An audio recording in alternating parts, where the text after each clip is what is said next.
16 janvier 1944, front de l'Est, secteur de Vitebsk. Il est 4h23 du matin. La température, moins 31 degrés Celsius. Dans un clocher en ruine, à 380 mètres derrière les lignes allemandes, un homme gît immobile. Depuis 8 heures. Sans feu, sans mouvement. Le caporal Matthias Krüger, 68e division d'infanterie, 27 ans, tireur d'élite. Devant lui, visible à travers sa lunette Zeiss, les lignes soviétiques, à 1143 mètres de distance. Dans les 9 prochaines heures, cet homme va accomplir l'impossible. Éliminer 3 officiers soviétiques de haut rang, à une distance considérée comme techniquement irréalisable. Dans un froid glacial, dans l'obscurité, avec seulement 3 balles. Ceci n'est pas une fiction, c'est de l'histoire documentée. Et la vérité est plus terrifiante que n'importe quel film. Krüger expire lentement, avec contrôle. Son souffle se condense dans l'air, mais il tourne légèrement la tête sur le côté pour que la vapeur ne révèle pas sa position. Le 48K repose parfaitement stabilisé sur un sac de sable gelé. L'arme elle-même a refroidi à moins 28 degrés. Métal froid, bois froid, main froide. Mais les doigts de Krüger ne sont pas engourdis, pas tremblants.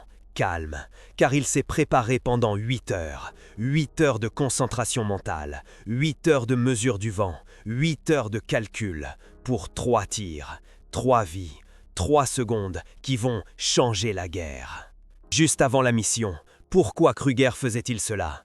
Pourquoi un seul homme risquait-il sa vie pour 3 tirs? La réponse se trouve 3 jours plus tôt, 14 janvier 1944. Le service de renseignement radio allemand intercepte une communication soviétique, chiffrée mais pas parfaitement. Le message, réunion opérationnelle, 17 janvier, 5 heures du matin, poste de commandement secteur 7B. Présent, le lieutenant-colonel Alexei Volkov, commandant du 47e régiment de fusiliers. Le major Boris Antonov, commandant adjoint de la 18e division de fusiliers. Le lieutenant-colonel Dimitri Sokolov, chef d'état-major du 12e corps de la garde. Sujet, offensive hivernale massive prévue pour le 22 janvier. Objectif, percer des lignes allemandes près de Vitebsk. Pertes attendues, 12 000 soldats. Succès attendu. Encercler 35 000 soldats allemands. Le capitaine Werner Stahl, officier de renseignement de la 68e division d'infanterie, lit le message radio déchiffré et comprend immédiatement. Si cette offensive commence, toute la division est perdue. 35 000 hommes, encerclés, sans ravitaillement, dans l'hiver russe. La mort est certaine. Mais si les 3 officiers qui planifient cette offensive sont éliminés avant qu'elle ne commence, il y a une chance, une petite chance, une chance désespérée. Stahl appelle Krüger. Krüger est assis dans un poste d'observation fortifié glacé. Il nettoie son fusil. Stahl explique la situation. 1143 mètres de distance. La nuit, moins 31 degrés. 3 cibles, en quelques minutes. Car dès que le premier coup de feu est tiré, les soviétiques le sauront. Krüger ne pose qu'une seule question. Quand? Stahl répond, 17 janvier, 5 heures du matin. Krüger hoche la tête. J'ai besoin de 8 heures de préparation, pas d'interférence. Stahl hoche la tête en retour. Tu les as. Pourquoi Krüger? Sur 2400 soldats dans la division, pourquoi cet homme? La réponse réside dans son histoire. Né le 3 avril 1916 à Garmisch-Partenkirchen, en Bavière, fils d'un chasseur, a grandi dans les Alpes, a appris à tirer à l'âge de 7 ans. Pas sur des cibles, sur des animaux en mouvement, avec du vent, avec de la neige, au crépuscule. Son père lui a appris, un coup, un succès, pas de deuxième chance, sinon l'animal souffre. Cette philosophie a façonné Krüger, un coup, une vie, sérieux. En 1938, il est enrôlé dans la Wehrmacht, infanterie, soldat moyen. Mais lors d'un exercice de tir en octobre 1939, quelque chose a attiré l'attention. Krüger a touché 47 cibles sur 50 à une distance de 600 mètres, avec un Karnevaka standard, sans lunettes de visée, par vent. L'instructeur a demandé « Comment fais-tu cela ?» Krüger a répondu « Je sens le vent, j'entends la balle, je vois la trajectoire. » L'instructeur l'a envoyé à l'école de tireurs d'élite. De mars à juillet 1940, terrain d'entraînement de Grafenwöhr, formation de tireurs d'élite. Krüger a appris la balistique, la compensation du vent, les effets de la température, l'effet Coriolis à des distances extrêmes. La psychologie de l'attente, le contrôle de la respiration, le contrôle du rythme cardiaque, ralentir le temps au moment du tir. Il a terminé 3e sur 84 candidats. Pas premier, pas deuxième, 3e. Parce que Krüger ne voulait pas battre de record, il voulait survivre. Et les records attirent l'attention. Front de l'Est, de 1941 à 1943. Krüger a combattu à Smolensk, Vitebsk, Riev. 89 tirs confirmés, pas le nombre le plus élevé. Matteo Setzenauer en avait 345, Joseph Hallerberger en avait 257. Mais les tirs de Krüger avaient quelque chose de spécial. 89 tirs, 89 succès, un taux de réussite de 100%. Pas de munitions gaspillées, pas de cibles manquées. Chaque coup, une vie, chaque coup, un but. C'est ce qui le rendait confiant, précieux. Pas sa quantité, sa qualité. 14 janvier 1944, 18h47, Krüger reçoit l'ordre. Il se rend dans son poste d'observation fortifié, prépare son équipement. Car 98K, numéro de série 4738, fabriqué en 1943 par Mauser Oberndorf. Lunettes de visée Zeiss 6 fois, réglées pour une mise à zéro de 800 mètres. 15 cartouches, 7,79 x 57 mm Mauser, balle SMK à pointe avec noyau d'acier. Chaque cartouche pesée, chaque cartouche calibrée à 11,5 grammes, écart inférieur à 0,1 g. Car à 1143 mètres de distance, une différence de 0,2 g signifie un écart de 15 cm. Et 15 cm signifie la vie ou la mort. Krüger vérifie également les conditions météorologiques. Température, moins 31 degrés. Pression atmosphérique, 1021 hectopascales. Vent, 7 km/h du nord-est. Mais le vent n'est pas constant, le vent change toutes les 3 minutes. C'est pourquoi Krüger ne mesurera pas seulement une fois, il mesurera en continu. Grâce au mouvement des flocons de neige, grâce au mouvement de la fumée des poêles soviétiques, grâce au mouvement de l'herbe sur la ligne de front. Le vent est son ennemi et son outil. 16 janvier, 22h, Krüger quitte la ligne allemande. Seul. Personne ne l'accompagne, car 2 hommes font 2 fois plus de bruit, 2 fois plus de mouvement, 2 fois plus de risques. Il porte 23 kg d'équipement, fusils, munitions, eau, viande séchée, couverture, jumelles, carnet de notes, crayons et une chose inhabituelle, une montre de poche, pas pour l'heure. Mais pour la trotteuse, pour mesurer son rythme cardiaque, car à 1143 mètres de distance, un battement de cœur au mauvais moment peut déplacer le tir de 8 cm. Krüger doit abaisser son rythme cardiaque à moins de 50 battements par minute, au moment du tir. Il se déplace à travers le No Man's Land, 380 mètres entre les lignes, gelé, immobile, silencieux, seul le vent et le crissement de la neige sous les bottes. Mais Krüger ne grince pas, il marche sur la pointe des pieds, lentement, un pas par minute, 380 mètres en 6 heures, de 22 heures à 4 heures, 6 heures pendant lesquelles chaque pas pourrait être la mort, patrouille soviétique, tireur d'élite soviétique, champ de mine. Mais Krüger connaît le chemin, car il l'a reconnu pendant 4 nuits. 4 nuits pendant lesquelles il a cartographié le terrain mètre par mètre, chaque cratère, chaque fil de fer, chaque mine. Maintenant, cette préparation va payer. 4h23, le 17 janvier, Krüger atteint le clocher, détruit par l'artillerie en décembre 1943. Seuls 3 murs tiennent encore, mais c'est suffisant. Il gravit l'escalier délabré. Prudemment, chaque marche est testée, car le moindre craquement, le moindre bruit, et il est mort. Arrivé en haut, il établit sa position. Un sac de sable devant lui, rempli de sable gelé, dur comme de la pierre.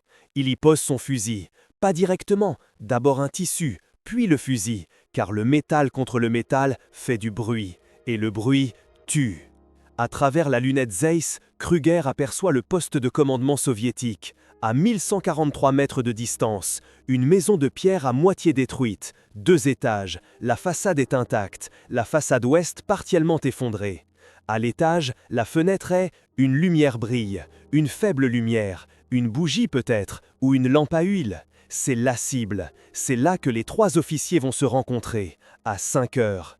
Kruger a 37 minutes. 37 minutes pour se préparer, 37 minutes pour mesurer le vent, 37 minutes pour contrôler sa respiration, 37 minutes pour visualiser mentalement le tir. Car quand le moment viendra, il n'y aura pas de temps pour penser, seulement de la réaction, de la mémoire musculaire, de l'instinct. Mais voici le problème. 1143 mètres, c'est bien au-delà de la portée efficace du Karnafetka. Officiellement, la portée maximale efficace est de 800 mètres. Au-delà, la précision n'est pas garantie. Des tireurs d'élite allemands comme Josef Hallerberger ont déclaré dans des interviews après la guerre jusqu'à 400 mètres, tir à la tête garanti. Jusqu'à 600 mètres, tir au buste garanti. Au-delà de 600 mètres, impact possible, mais pas sûr. Et 1143 mètres, c'était une question de chance ou d'un savoir-faire que seuls quelques-uns atteignent. Kruger le sait. Il sait qu'à 1143 mètres de distance, la balle a un temps de vol de 1,8 secondes. Pendant ce temps, la balle chute de 6,4 mètres à cause de la gravité. Elle est déportée par le vent, elle est influencée par la température. La vitesse de la balle en sortant du canon, 760 mètres par seconde. La vitesse à l'arrivée, 312 mètres par seconde. Plus de 50% de perte d'énergie. La trajectoire n'est pas une ligne droite, c'est une parabole, une courbe complexe dépendant du vent et de la température. Mais Kruger a quelque chose que les autres n'ont pas. Il a fait des calculs mentaux, des milliers de fois, dans sa tête, sans papier, sans calculatrice.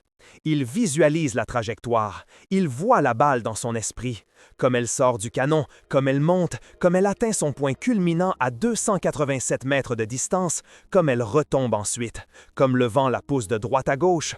Un vent de nord-est de 7 km/h signifie une déviation latérale de 47 cm en 1,8 secondes. Kruger doit viser 47 cm à droite, pas à gauche, à droite, car le vent pousse la balle vers la gauche. Et puis la température, moins 31 degrés Celsius. L'air froid est plus dense. Un air plus dense signifie une plus grande résistance à l'air. Une plus grande résistance à l'air signifie une balle plus lente. Une balle plus lente signifie une chute plus importante. À moins 31 degrés, la balle chute de 22 cm de plus qu'à 15 degrés Celsius. Kruger ne doit donc pas seulement compenser 6,4 mètres, mais 6,62 mètres, une différence de 22 cm. La différence entre un tir à la tête et un tir manqué. Mais il y a encore plus. L'arme elle-même est froide, moins 28 degrés. Le métal froid se contracte, le canon est 4 mm plus court qu'à température ambiante. Cela semble insignifiant, mais à 1143 mètres, 0,4 mm de raccourcissement du canon signifie une déviation de 11 cm à l'arrivée. Kruger le sait et il compense en visant légèrement plus haut, 11 cm plus haut. 4h47. Kruger entend des voix, douces, lointaines, mais dans la nuit d'hiver silencieuse, les voix portent loin.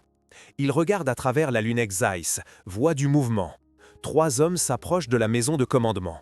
Des officiers soviétiques, reconnaissables à leurs longs manteaux, à leurs casquettes à visière, à leur façon de marcher. Pleines d'assurance, pas courbés comme les soldats normaux. Les officiers n'ont pas peur des tireurs d'élite, parce qu'ils pensent qu'ils sont trop loin. 1143 mètres. Personne ne peut atteindre une cible à cette distance. Personne n'essaierait. Kruger les observe à travers la lunette.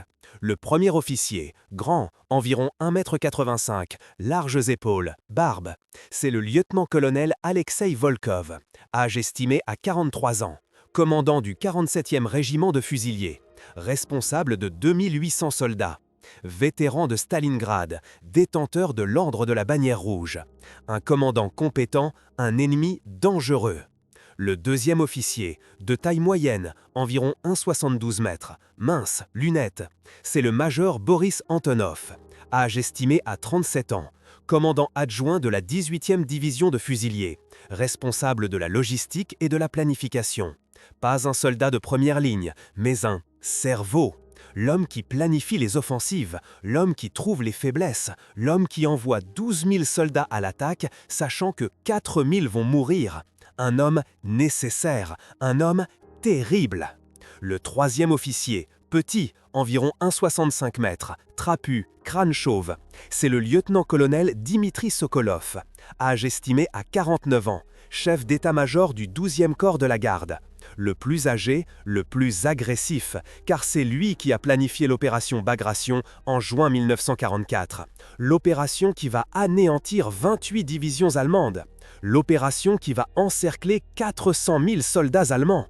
Sokolov est l'architecte, Volkov et Antonov sont les outils. Abonnez-vous maintenant, car moins de 700 d'entre vous l'ont fait.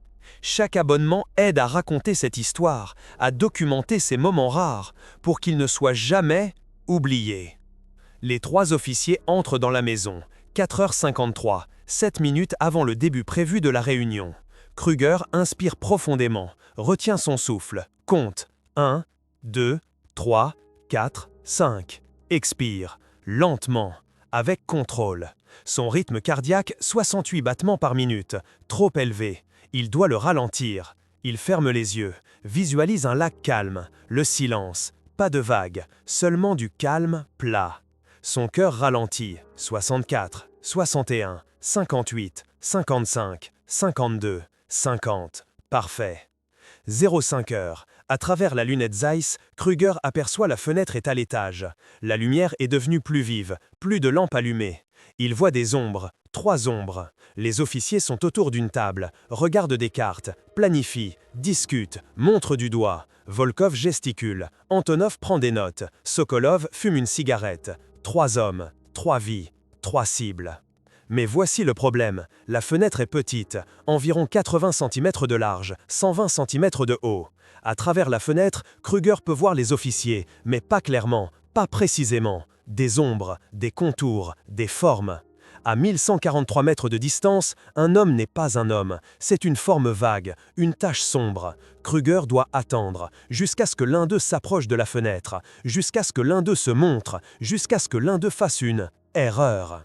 0511, 11 minutes d'attente. Kruger ne bouge pas, respire à peine, cligne rarement des yeux, car chaque mouvement est chaleur, et la chaleur, c'est de l'énergie, et l'énergie est limitée.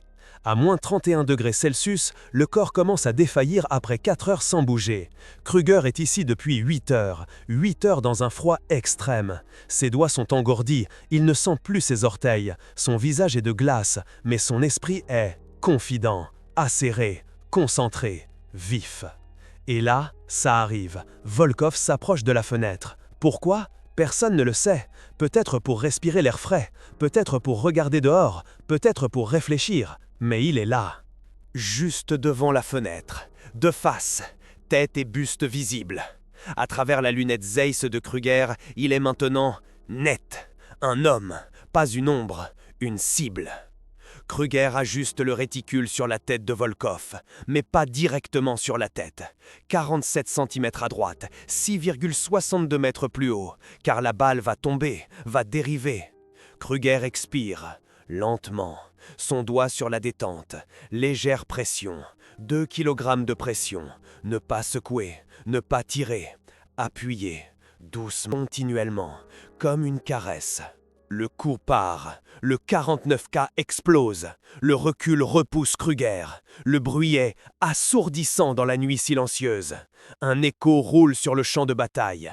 Les soldats soviétiques l'entendent, les soldats allemands l'entendent, tout le monde le sait, un tireur d'élite, quelque part, mais où ?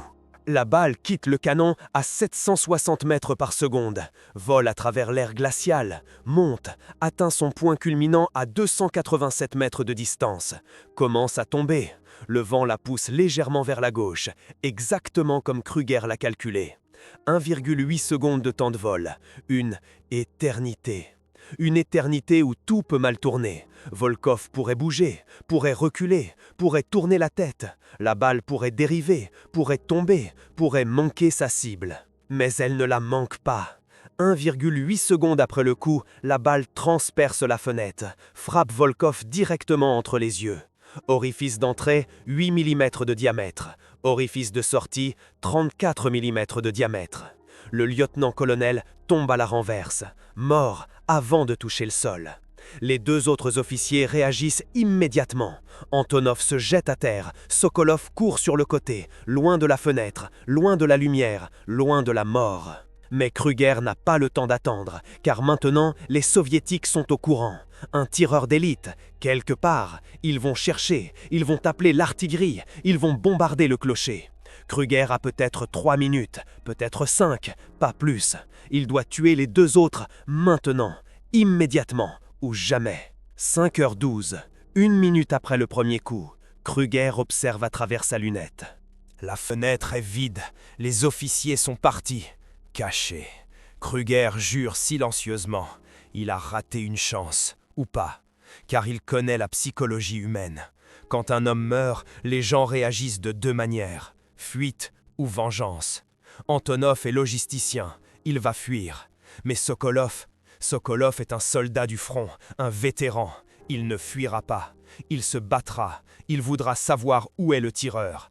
Il reviendra à la fenêtre, pas tout de suite. Mais bientôt. Kruger attend. 5h14, 3 minutes après le premier coup, Kruger voit du mouvement. Pas à la fenêtre, mais à la porte. Quelqu'un quitte la maison. Court, courbé, rapidement. C'est Antonov, le logisticien, le lâche. Il court vers un bunker voisin, à 40 mètres. Kruger pivote son fusil, le suit, calcule, cible mobile. 1143 mètres de distance. Vitesse estimée à 18 km/h. Avance nécessaire, 3,2 mètres. Kruger vise 3,2 mètres devant Antonov. Expire, appuie. Le deuxième coup, encore le fracas assourdissant, encore le recul, encore 1,8 secondes de temps de vol. Mais cette fois, la cible est mobile. Si Antonov trébuche, s'il accélère, s'il ralentit, la balle manquera sa cible. Kruger a tout fait. Maintenant, c'est une question de chance ou de destin. La balle vole. Antonov court, sans rien soupçonner, car à 1143 mètres de distance, on entend le coup et l'impact simultanément. Pas d'avertissement, pas de sifflement, juste une mort soudaine.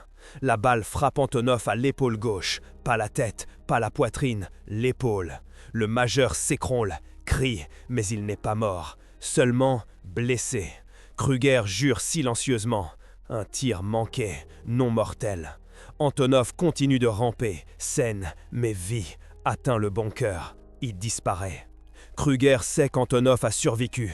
C'est un problème, car Antonov va rapporter, va avertir, va pouvoir diriger l'offensive.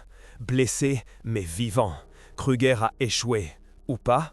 Car une blessure à l'épaule signifie des mois de rééducation, signifie qu'Antonov est hors jeu pour cette offensive, pour les 3 prochains mois. Ce n'est pas parfait, mais c'est suffisant. Mais Sokolov reste le plus dangereux, le plus expérimenté, l'homme qui planifie l'opération Bagration. Kruger doit le tuer, doit, pas peut, doit. Il pivote son fusil vers la fenêtre. Attends, observe. Son cœur bat plus vite maintenant, 67 battements par minute.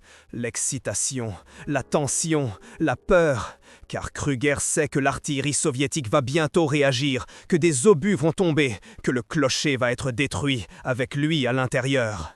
5h17, 6 minutes après le premier coup, Kruger l'entend, le grondement sourd, l'artillerie, les obusiers soviétiques de 122 mm, à 3 km, mais visant sur lui ou sur la zone où il le soupçonne.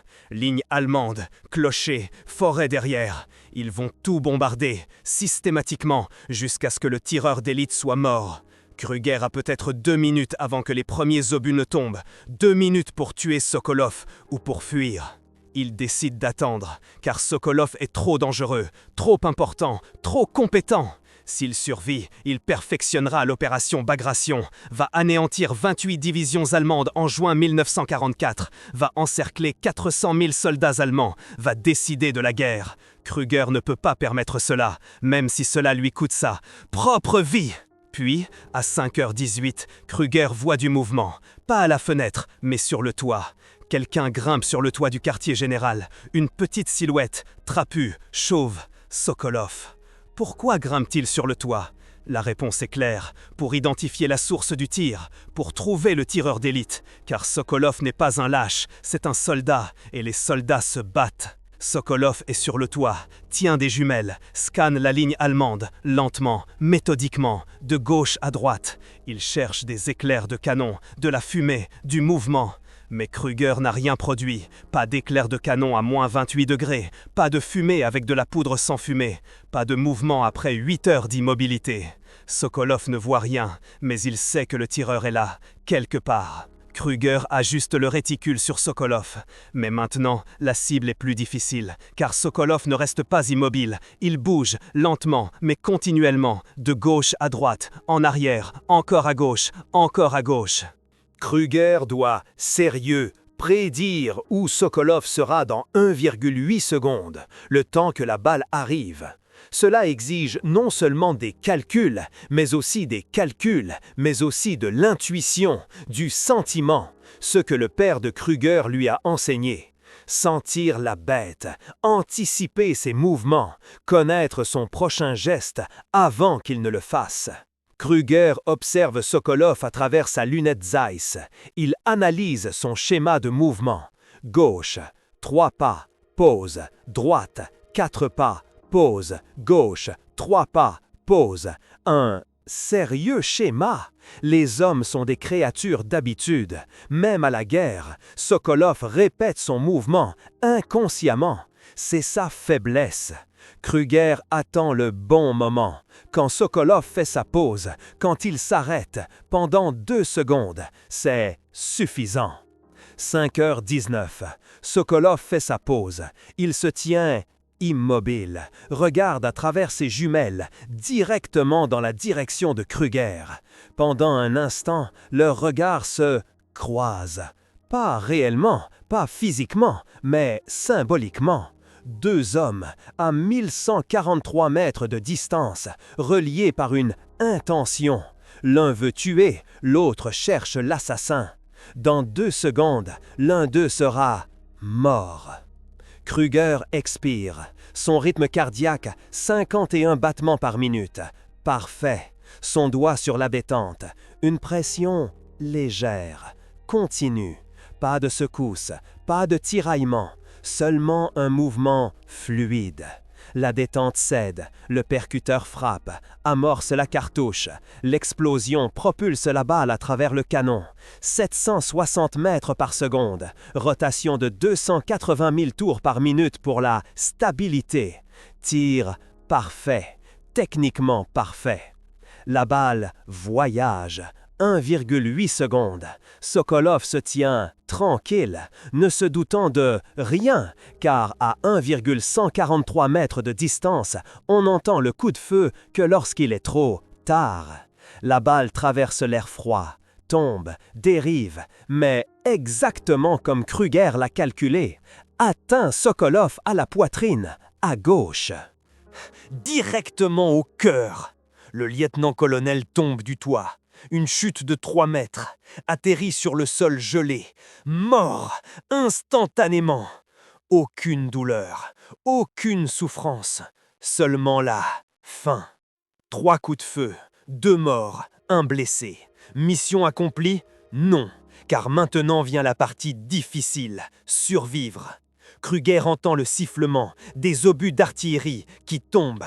Il a des secondes, 10 secondes peut-être. Il saisit son Kar-9 4K, court vers l'escalier, saute, 3 marches à la fois, tombe, se roule en boule, se relève, s'enfuit du clocher, juste au moment où le premier obus explose. L'explosion est massive, le clocher explose, des pierres énergétiques, de la poussière, de la fumée, du feu. Krüger est projeté en avant par l'onde de choc, vole sur 3 mètres, atterrit brutalement. Son dos le fait souffrir, mais il est vivant. Il rampe, court, d'autres obus tombent, derrière lui, à gauche, à droite. Les soviétiques bombardent toute la zone, systématiquement. Des obus de 122 mm, un toutes les 5 secondes. 8 obusiers, 8 obus toutes les 5 secondes. C'est une zone de mort. Krüger court à travers la fumée, peut à peine fort voir, à peine respirer, mais il connaît la direction. Ligne allemande, à 380 mètres. Il court, trébuche, tombe dans un cratère. Un obus explose à 3 mètres de lui. Des éclats sifflent autour de sa tête. L'un atteint son épaule gauche, traverse son manteau, son uniforme, sa peau. Du sang, de la douleur, mais pas mortel. Kruger l'ignore, se relève, continue de courir. 5h24, 9 minutes après le premier coup de feu. Kruger atteint la ligne allemande. Énergétique, saute dans une tranchée, atterrit sur 2 soldats surpris. Il le regarde. Qui êtes-vous? Kruger ne répond pas, ne peut pas. Plus d'air, plus de force. Il est allongé là, respirant, difficilement. Son cœur s'emballe, 142 battements par minute. De 50 à 142 en 3 minutes. Le corps désespéré, adrénaline, instinct de survie, choc. L'un des soldats le reconnaît. C'est Kruger, le tireur d'élite. Il dit à l'autre « Appelez l'infirmier ». Le deuxième soldat court. Kruger est allongé là, regarde le ciel, gris.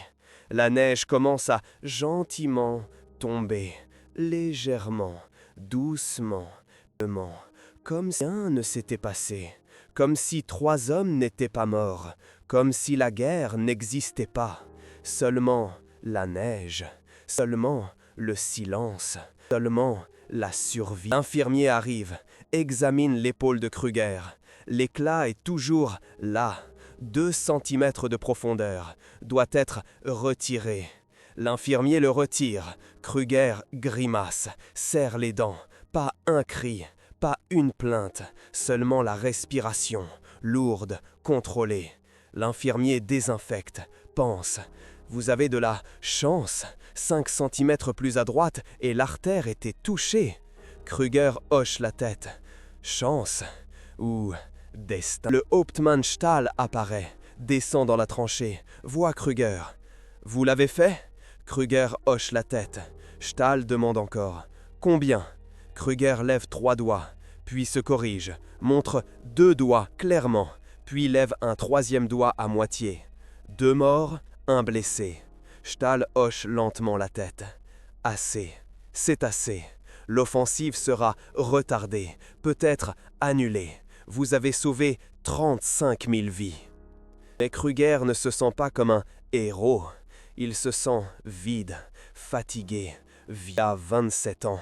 Mais en ce moment, il se sent comme s'il en avait 60, car il vient de tuer 3 hommes, à 1143 mètres de distance, des hommes qu'il n'a jamais rencontrés, qui ne lui ont jamais rien fait, qui ne faisaient qu'obéir aux ordres, comme lui. Des hommes avec des familles peut-être, avec des enfants, avec des rêves, maintenant morts à cause de lui. Ce ne sont pas que des statistiques provenant d'archives poussiéreuses. Ce sont les moments qui ont décidé du destin de millions, de vrais hommes, une vraie peur, de vraies conséquences. Ces histoires ne doivent jamais être oubliées. Si ces vérités historiques vous importent, alors soutenez avec les Super Thanks de YouTube le cœur doré en bas. Chaque Super Thanks me permet de passer des semaines dans les archives, de numériser des documents rares, d'interviewer les derniers témoins. Mais que s'est-il passé ensuite? Qu'est-il arrivé aux officiers soviétiques? Qu'est-il arrivé à Kruger? Qu'est-il arrivé à l'offensive? Les réponses se trouvent dans les documents, dans les journaux de guerre, dans les rapports des 2 camps. Et la vérité est plus mystérieuse qu'on ne le pense. Les archives soviétiques, rendues publiques en 1991 après l'effondrement de l'Union soviétique, confirment la mort du lieutenant-colonel Alexei Volkov le 17 janvier 1944 à 5h12. Cause du décès, coup de feu à la tête par un tireur d'élite. Distance estimée, plus de 1000 mètres. Les analystes militaires soviétiques l'ont qualifié de l'un des tirs de tireurs d'élite confirmés les plus longs de la guerre. Il confirme également la mort du lieutenant-colonel Dimitri Sokolov, 5h19, le même jour. Cause du décès, coup de feu à la poitrine, même tireur d'élite. Et la blessure du major Boris Antonov, coup de feu à l'épaule, 3 mois de rééducation. Ensuite, retour au service, mais plus au front. Administratif, zone sécurisée. L'offensive prévue le 22 janvier 1944 n'a pas été annulée, mais retardée jusqu'au 3 février, 10 jours de retard. Pourquoi? Parce que 3 figures clés manquaient. Volkov, qui devait mener les troupes, Sokolov, qui avait planifié la stratégie, Antonov, qui coordonnait la logistique. Sans eux, la planification était sérieuse. Les Soviétiques durent mobiliser de nouveaux officiers, élaborer de nouveaux plans, mettre en place une nouvelle coordination. Cela prenait du temps. Lorsque l'offensive débuta le 3 février, elle fut moins efficace, non pas parce que les nouveaux officiers étaient incompétents, mais parce qu'ils manquaient d'expérience. De connaissances, de liens avec les troupes. L'offensive gagna du terrain, mais plus lentement, avec des pertes plus élevées. 16 000 soldats soviétiques périrent, au lieu des 12 000 prévus. Et les lignes allemandes tinrent bon, ne cédèrent point. Les 35 000 soldats allemands ne furent pas encerclés. Ils se replièrent en bon ordre. Perte, 4 200 hommes. Pas idéal, mais pas catastrophique. Le capitaine Stahl écrivit dans son rapport « L'élimination des 3 officiers soviétiques le 17 janvier nous a offert 10 jours cruciaux. 10 jours pour acheminer des renforts, pour consolider les lignes de défense, pour évacuer les blessés. Ces 10 jours sauvèrent la division, et le caporal Krüger sauva ces 10 jours. » Stahl recommanda Krüger pour la Croix de fer de première classe. La recommandation fut approuvée. Krüger reçut la distinction le 4 mars 1944, des mains du général-major Friedrich Hossbach, commandant de la 68e division d'infanterie. Mais Krüger ne voulait pas la médaille. Il dit à Stahl « Je n'ai accompli aucun acte héroïque, j'ai tué 3 hommes, ce n'est pas une raison d'être fier. » Stahl répondit « Vous avez sauvé 35 000 vies, c'est la raison. » Krüger prit la médaille, non pas parce qu'il était fier, mais parce que refuser aurait signifié un manque de respect envers les 35 000 qui avaient survécu. Krüger continua à se battre sur le front de l'Est, de février 1944 à mai 1945, 15 mois. Pendant cette période, il réalisa 127 autres tirs confirmés, soit un total de 216. Pas le nombre le plus élevé. Matthäus Etzenauer en avait 345, Josef Hallerberger en avait 257. Mais les tirs de Krüger avaient quelque chose de spécial. 89 tirs, 89 succès, un taux de réussite de 100%. Pas de munitions gaspillées, pas de cibles manquées. Chaque coup, une vie. Chaque coup, un but. Le 7 mai 1945, la veille de la fin de la guerre, Krüger fut blessé aux 2 jambes par des éclats d'artillerie. Pas mortellement, mais invalidant. Il ne pouvait plus marcher, plus se tenir debout. Il fut transporté dans un hôpital de campagne. Là se termina la guerre pour lui. Après la guerre, Krüger passa 2 ans en captivité soviétique. Pas pour crime de guerre, mais parce que tous les soldats allemands capturés devaient être passés au crible. Interrogatoire, identification. Catégorisation. Krüger mentit sur son nom, se fit appeler Paul Garnier, car il savait que les snipers étaient particulièrement haïs, surtout par les soviétiques. La vengeance aurait été cruelle. Sa supercherie fonctionna, personne ne l'identifia. Il fut libéré en 1947. De retour en Allemagne, Krüger travailla comme menuisier, pas comme chasseur, pas avec des armes. Il refusa de tirer à nouveau, même pour chasser. Sa femme, Martine, qu'il épousa en 1949, demanda un jour « Pourquoi ne chasses-tu pas? Ton père était chasseur, tu serais doué pour ça. » Krüger répondit simplement « J'ai assez tiré. Pour une vie, pour 10 vies. » Martine ne posa plus jamais la question. Krüger eut 3 enfants, 2 garçons, une fille. Aucun ne connaissait son passé, pas vraiment. Il savait qu'il avait été soldat, qu'il avait combattu sur le front de l'Est, mais pas les détails, pas les chiffres, pas la distance, pas la nuit du 17 janvier 1944. Krüger n'en parla jamais, jusqu'en 1982. Cette année-là, il reçut la visite d'un jeune historien, le docteur Antoine Lambert, de l'Université de Lyon. Lambert effectuait des recherches sur les tireurs d'élite allemands pendant la Seconde Guerre mondiale. avait trouvé des documents aux archives fédéraux de Nantes, un rapport du capitaine Stahl, à propos d'un sniper qui avait éliminé 3 officiers soviétiques à plus de 1100 mètres de distance. Le rapport de Stahl mentionnait le nom, caporal Matthias Krüger. Lambert trouva l'adresse de Krüger, lui rendit visite. Krüger, âgé de 66 ans maintenant, était assis dans son salon. Lambert se présenta, expliqua ses recherches, demanda si Krüger voulait bien parler de cette nuit-là. Krüger resta longtemps silencieux. Puis il dit « Pourquoi voulez-vous savoir ça ?» Lambert répondit « Parce que c'est important, parce que c'est l'histoire, parce que les gens doivent comprendre ce que signifie la guerre. Ne pas la glorifier, la comprendre. » Krüger acquiesça. « D'accord, mais seulement si vous écriviez la vérité, toute la vérité. Pas d'héroïsme, mais la réalité. » L'entretien dura 6 heures, fut enregistré. Krüger raconta tout. Le froid, le calcul, les tirs, la douleur, la culpabilité. Les cauchemars qu'il avait eus pendant 38 ans. Chaque nuit, il voyait le visage de Volkov, à travers la lunette de visée, au moment précédant la mort, sans se douter de rien, puis mort. Krüger dit à Lambert « Les gens pensent que les snipers sont des héros, mais nous sommes des assassins avec une justification. Nous tuons à distance, froidement, calculatricement. Ce n'est pas honorable, c'est juste nécessaire. Et la nécessité n'est pas une excuse, c'est juste la réalité. » Lambert demanda « Le regrettez-vous » Krüger réfléchit longuement, puis il dit « Oui et non. Je regrette d'avoir dû tuer, que 3 hommes soient morts, que leur famille ait souffert, mais je ne regrette pas que 35 000 soldats allemands aient survécu. Si je n'avais pas tiré, ils seraient morts, dans une poche, affamés, gelés, abattus. Quelle vie a plus de valeur? Aucune. Mais si je dois choisir, je choisis mes camarades. Est-ce égoïste? Oui. Est-ce humain? Oui aussi. Lambert publia l'entretien en 1985 dans son livre « Ombre du front de l'Est, histoires oubliées de soldats allemands ». Le livre ne fut pas un best-seller, mais il fut respecté dans les milieux universitaires, parce qu'il était honnête, parce qu'il ne glorifiait rien, parce qu'il montrait que la guerre est complexe, qu'il n'y a pas de héros simples, pas de méchants simples, seulement des hommes dans des situations inhumaines. Krüger demanda « Le regrettez-vous » Krüger réfléchit, longuement. Puis il dit « Oui et non.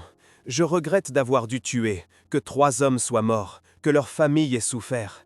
Mais je ne regrette pas que 35 000 soldats allemands aient survécu. Si je n'avais pas tiré, ils seraient morts, dans une poche, affamés, gelés, abattus. Quelle vie a plus de valeur? Aucune. Mais si je dois choisir, je choisis mes camarades. Est-ce égoïste? Oui.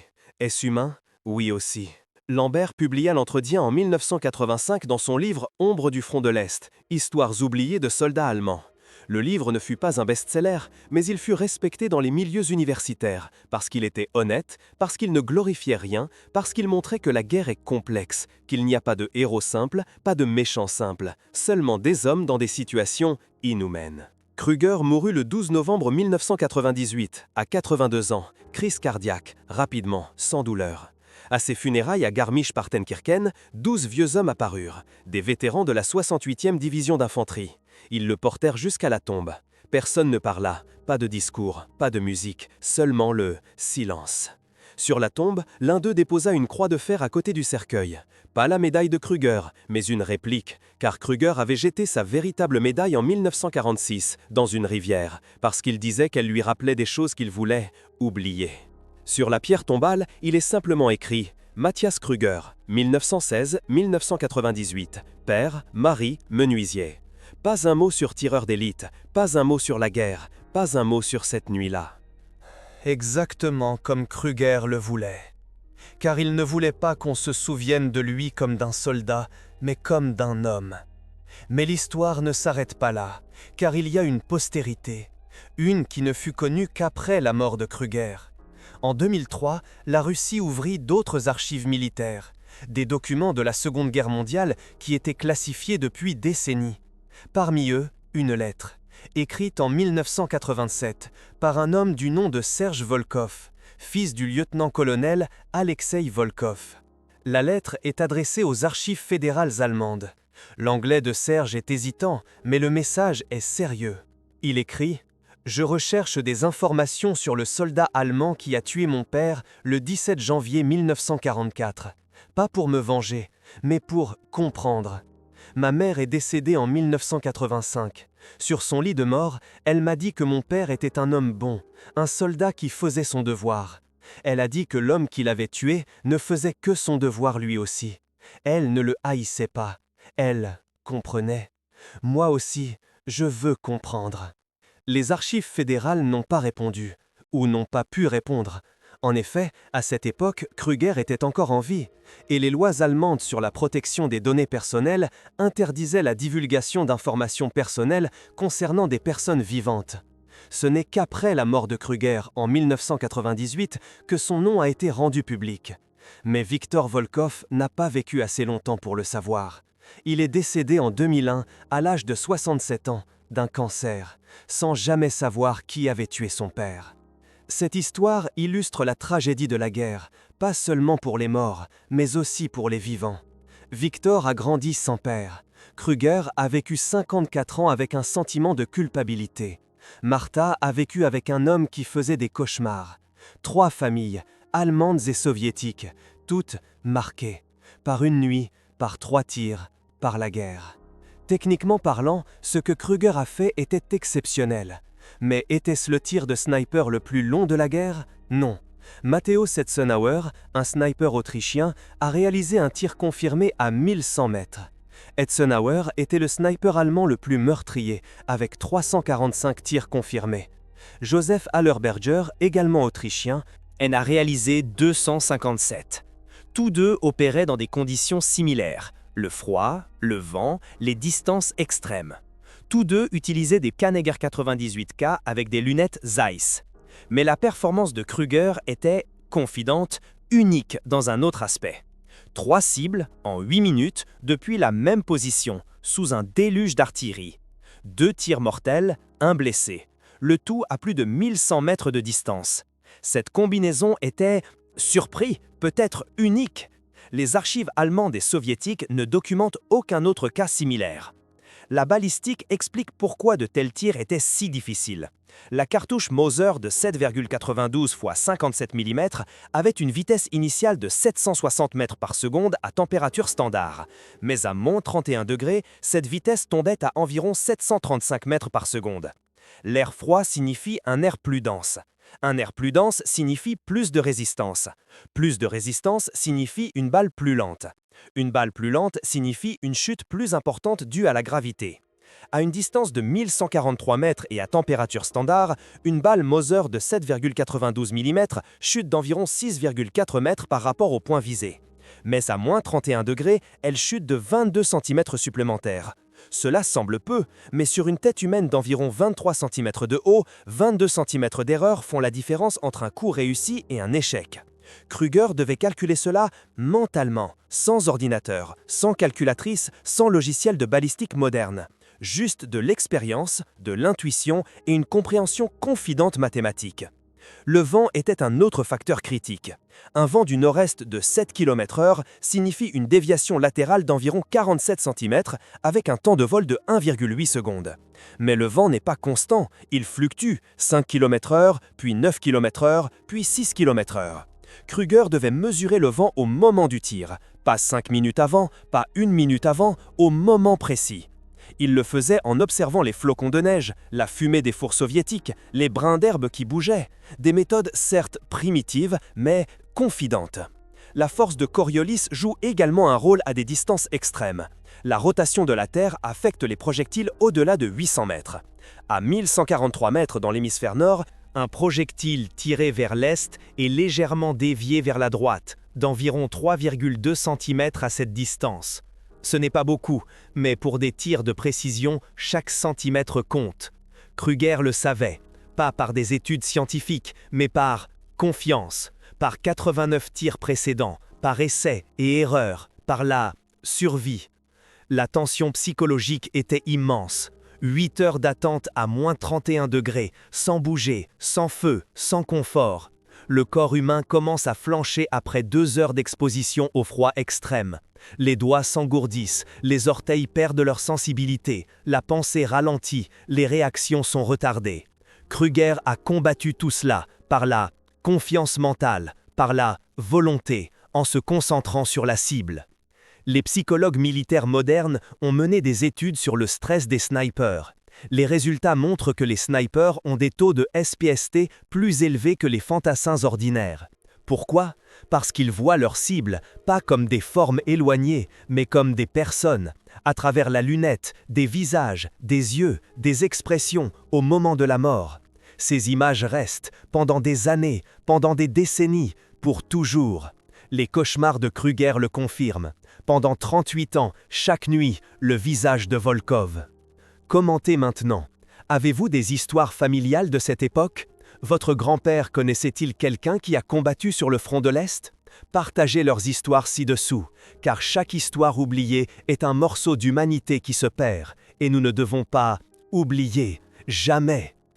Éthiquement parlant, l'action de Kruger était-elle justifiée? C'est une question complexe. Selon le droit de la guerre, ces actions étaient légales. Les officiers soviétiques étaient des cibles militaires légitimes, des combattants, pas des civils. Les tirs de Kruger n'étaient pas un crime de guerre. Mais étaient-ils moralement justes? Cela dépend du point de vue. Du point de vue allemand, il a sauvé 35 000 vies. Du point de vue soviétique, il a tué 3 pères, 3 maris, 3 hommes avec des familles. Les 2 perspectives sont vraies, les 2 sont valables. La guerre n'est pas noire et blanche. La guerre est grise. Les 3 officiers soviétiques n'étaient pas des monstres. Le lieutenant-colonel Alexei Volkov était professeur avant la guerre. Il enseignait l'histoire dans un lycée de Moscou. Il avait 2 enfants, un fils, Victor, une fille, Elena. Sa femme, Natacha, a reçu la nouvelle de sa mort le 23 janvier 1944, 6 jours plus tard. Le chagrin était indescriptible.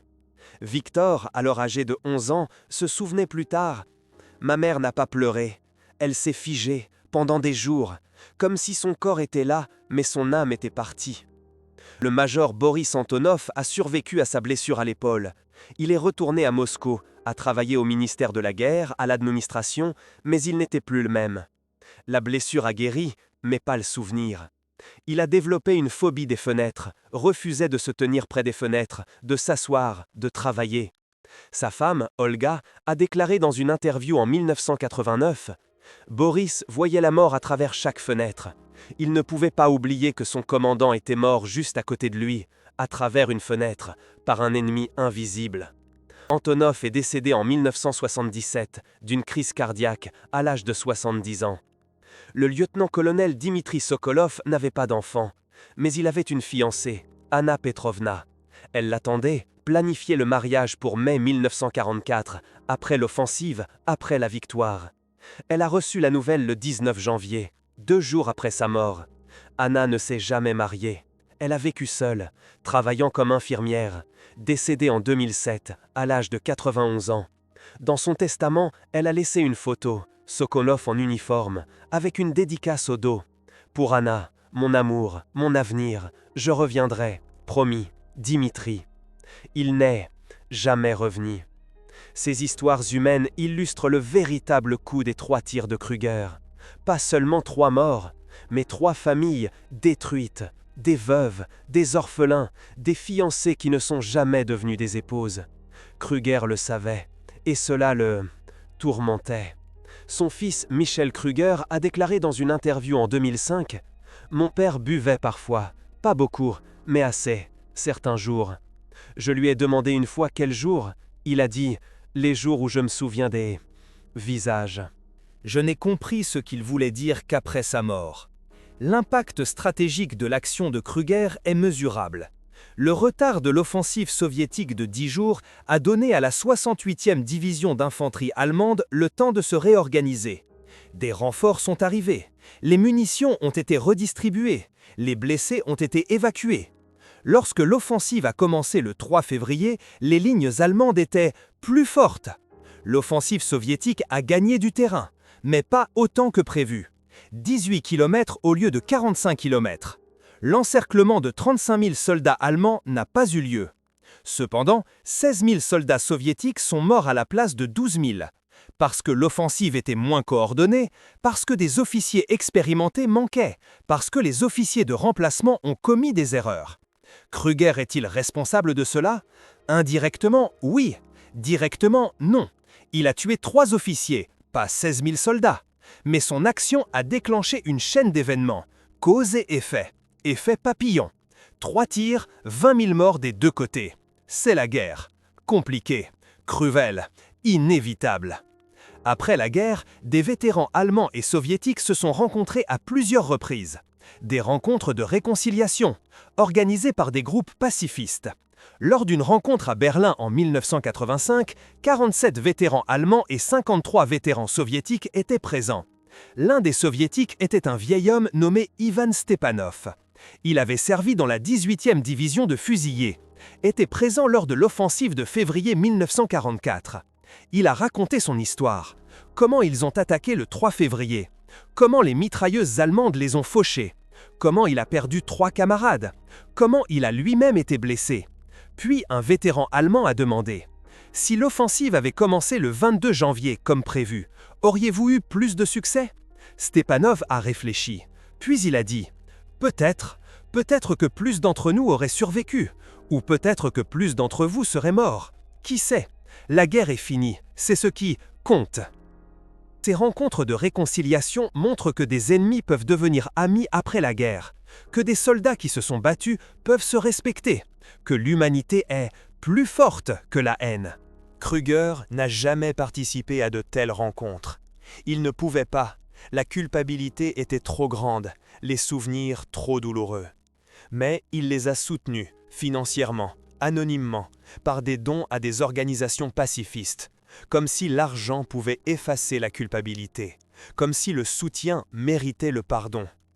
L'arme utilisée par Krüger, le Kar 98K, numéro de série 4738, n'a pas été conservée après la guerre. Elle a été détruite comme des millions d'autres armes, fondues, en acier, en rien. Mais la lunette Zeiss pourrait avoir survécu. Les lunettes de visée étaient parfois collectées séparément, par des collectionneurs, par des musées.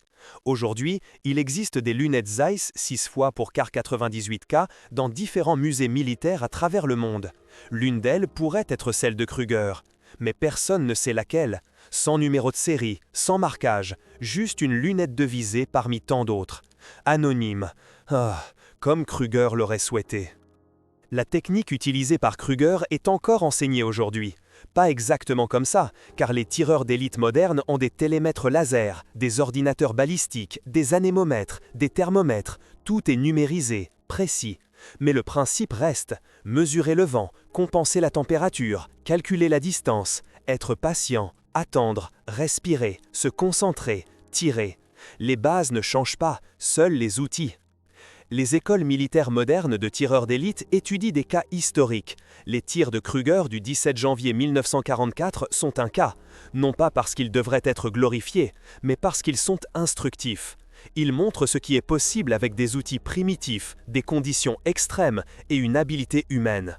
Ils montrent aussi les coups psychologiques, la culpabilité, les cauchemars, l'humanité derrière la détente. Un instructeur américain de tireurs d'élite, le sergent-chef John Davis, a déclaré dans une interview en 2010 « Nous n'enseignons pas seulement à nos élèves à tirer, nous leur enseignons à comprendre ce qu'ils font, que derrière chaque lunette de visée, il y a un être humain, que chaque tir met fin à une vie, que la précision n'est pas seulement technique, mais aussi morale. Si un élève ne comprend pas cela, il ne devrait pas devenir un tireur d'élite. » Davis se réfère directement à l'interview de Krüger avec le docteur Brenner. Au mot de Krüger, les tireurs d'élite sont des assassins avec une justification. Cette honnêteté est rare et précieuse. La question demeure, Krüger le referait-il? Dans son interview avec le docteur Brenner, Brenner a posé exactement cette question. Krüger est resté silencieux pendant longtemps. Puis il a dit « Si j'avais le choix entre 35 000 vies et 3 vies, je prendrais la même décision. Non pas parce que je considère les 3 vies comme sans valeur, mais parce que 35 000 est plus que 3. Les mathématiques sont cruelles, mais honnêtes. Est-ce que je me sentirais mieux? Non. Est-ce que je déciderais différemment? Non plus. C'est l'enfer de la guerre. Il n'y a pas de bonnes décisions, seulement des moins mauvaises. Cette philosophie reflète la réalité des commandants et des soldats dans des situations extrêmes. Lorsque chaque choix exige un sacrifice, lorsque chaque décision coûte des vies. Comment choisir? Selon les chiffres, selon la loyauté, selon le hasard. Kruger a choisi selon les chiffres, froidement, logiquement, et cela l'a tourmenté pendant 54 ans, parce que la logique n'est pas une émotion, et les humains sont émotionnels, même en guerre, surtout en guerre. Aujourd'hui, plus de 80 ans après cette nuit, un petit monument se dresse à Vitebsk, non pas pour les 3 officiers soviétiques, mais pour tous les soldats soviétiques morts dans la région. Plus de 120 000 noms. Volkov y est, Sokolov aussi, leurs noms gravés dans du marbre noir, parmi des milliers d'autres, anonymes dans leur multitude, importants dans leur sacrifice. À Garmisch-Partenkirchen, il n'y a pas de monument pour Kruger, seulement sa tombe, simple, modeste, visitée par sa famille, par de vieux camarades, par personne d'autre, exactement comme il le voulait. Car Kruger ne voulait pas qu'on se souvienne de lui comme d'un héros, mais comme d'un homme, un père, un mari, un menuisier. L'homme qui était soldat par hasard, qui a dû tirer par hasard, qui a survécu par hasard. La leçon de l'histoire de Kruger n'est pas l'héroïsme, mais un sérieux humanité. Que les soldats ne sont pas des machines, qu'ils ressentent, qu'ils souffrent, qu'ils doutent. Que la guerre n'est pas une aventure, mais une tragédie. Que survivre n'est pas une victoire, mais seulement continuer à vivre, avec des souvenirs, avec de la culpabilité, avec des questions qui n'ont pas de réponse. 17 janvier 1944, 3 coups de feu, 3 vies, 3 familles détruites, 35 000 vies sauvées. Un homme torturé pendant 54 ans. Ce n'est pas Hollywood, ce n'est pas de la glorification, c'est de la sérieuse histoire, de la vraie histoire. Une histoire compliquée, une histoire humaine. Et cette histoire doit être racontée. Non pas pour célébrer la guerre, mais pour comprendre la guerre, afin que nous puissions, peut-être, un jour, cesser de la mener. Si ce travail d'histoire détaillé, honnête et sans phare vous semble important, soutenez la chaîne, avec Super Thanks, avec un abonnement, avec des commentaires. Car chaque soutien permet plus de recherches, plus d'interviews, plus d'histoires oubliées, des histoires comme celle de Kruger, des histoires qui ne glorifient pas, mais qui enseignent. Que la guerre est l'enfer, que les soldats sont des hommes, que l'histoire est compliquée, et que nous tous, Allemands et Russes, Américains et Britanniques, ne sommes au final que des êtres humains, essayant de survivre, essayant de comprendre, essayant de pardonner. 3 officiers, 1143 mètres, moins 31 degrés, 9 heures d'attente, 3 coups de feu, 2 morts, 1 blessé, 35 000 personnes sauvées, 16 000 morts, 54 années de cauchemar. Une histoire d'innombrables leçons. Voilà ce qui s'est passé le 17 janvier 1944. Voilà ce dont nous devons nous souvenir, pas des chiffres, mais des hommes, pas de la distance, mais de l'humanité. Pas de la guerre, mais de la paix que nous devons construire ensuite.